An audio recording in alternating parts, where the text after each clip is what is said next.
तर्क संग्रह में आज हम गुण विवेचन करेंगे। इससे पूर्व तर्क संग्रहकार ने ग्रंथ के प्रारंभ में ही उद्देश्य, जो कि शास्त्र की पद्धति है, उद्देश्य, लक्षण और परीक्षा, जिसमें उद्देश्य के अंतर्गत नाम मात्र से वस्तु का कथन या पदार्थ का कथन किया जाता है और लक्षण में उस पदार्थ विशेष का लक्षण बताया जाता है और परीक्षा में उसकी परीक्षा की जाती है। तो प्रारंभ में ही नाम ग्राह चर्चा की थी अन्नम भट्ट ने, तर्क संग्रहकार ने। ये 7 पदार्थ हैं: द्रव्य, गुण, कर्म, सामान्य, विशेष, समवाया, भावा, सप्त पदार्था, ऐसा कहा था। तो द्रव्य 9 हैं जिनके विषय में हम विस्तृत विवेचन कर चुके हैं। अब हम गुण विवेचन करेंगे। गुण 24 हैं जो कि तर्क संग्रहकार ने शुरू में ही गिना दिए थे: रूप,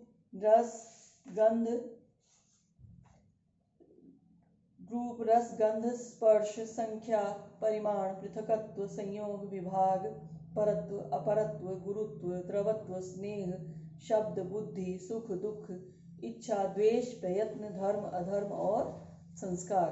इन 24 गुणों को तर्क संग्रहकार ने गिनाया है और ये 24 गुण इसी क्रम में हम इनके विषय में पढ़ेंगे।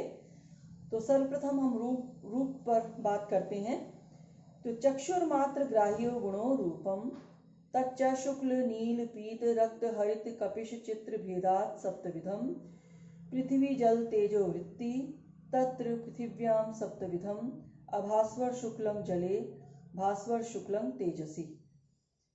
अनुवाद इस प्रकार है इसका कि चक्षुरिंद्रिय मात्र से ग्रहण किए जाने योग्य गुण को रूप कहते हैं। वह शुक्ल, नील, पीत, रक्त, हरित, कपिश और चित्र भेद से 7 प्रकार का होता है। वह पृथ्वी, जल और तेज में रहता है। पृथ्वी में रूप के 7 प्रकार विद्यमान हैं और अभास्वर शुक्ल जल में रहता है और भास्वर शुक्ल तेज में रहता है। अब रस पर हम बात करते हैं। दूसरा गुण है रस। तो रसन ग्राह्यो गुणो रसः सच मधुर अम्ल लवण कटु कषाय तिक्त भेदात् षड्विधः पृथ्वी जल वृत्ति तत्र पृथिव्याम षड्विधः जले मधुर एव। इसका अनुवाद इस प्रकार होगा कि रसना अर्थात जिह्वा, जिससे हम स्वाद ग्रहण करते हैं, उसको रसनेन्द्रिय कहते हैं। तो रसना से ग्रहण किया जाने वाला गुण रस है। वह मधुर, अम्ल, लवण, कटु, कषाय और तिक्त भेद से 6 प्रकार का होता है। मधुर का मतलब है मीठा, अम्ल का मतलब है खट्टा, लवण का मतलब नमकीन, कटु का मतलब है, जिसको संस्कृत में कटु का अर्थ होता है तीखा, जो मिर्च का स्वाद होता है, और कषाय कसैला जैसा आंवला इत्यादि होता है। और तिक्त कहते हैं इसमें जिसको हम नीम इत्यादि कहते हैं, उसको ये संस्कृत में तिक्त कहा जाता है। कड़वा, जो हिंदी में जिसे कड़वा कहते हैं। इस भेद से 6 प्रकार का होता है। तो ये जो रस नामक गुण है, पृथ्वी जल इन 2 द्रव्यों में रहता है। इनमें से पृथ्वी में 6 रस रहते हैं किंतु जल में केवल मधुर रस ही रहता है। अब हम गंध की बात कर लेते हैं। घ्राण ग्राह्यो गुणो गंधः सद्विविधः सुरभि असुरभिश्च पृथ्वी मात्र वृत्ति। कि अनुवाद ऐसा होगा इसका कि घ्राणेन्द्रिय से, अर्थात घ्राण से, जो सूंघने की हमारी शक्ति है, तो घ्राण से ग्रहण किया जाने वाला गुण गंध है। वह 2 प्रकार का होता है, सुगंध और दुर्गंध। ये द्विविध गंध मात्र पृथ्वी नामक द्रव्य में रहते हैं। तो ये गंध पृथ्वी मात्र में रहता है। आपने लक्षण भी पढ़ा है, गंधवती पृथ्वी। फिर कहा स्पर्श कि त्वगिंद्रिय मात्र ग्राह्यो गुणः स्पर्शः, कि त्वगिंद्रिय से ग्राह्य जो गुण है वो स्पर्श है और वह 3 प्रकार का होता है: शीत, उष्ण, अनुष्णा शीत।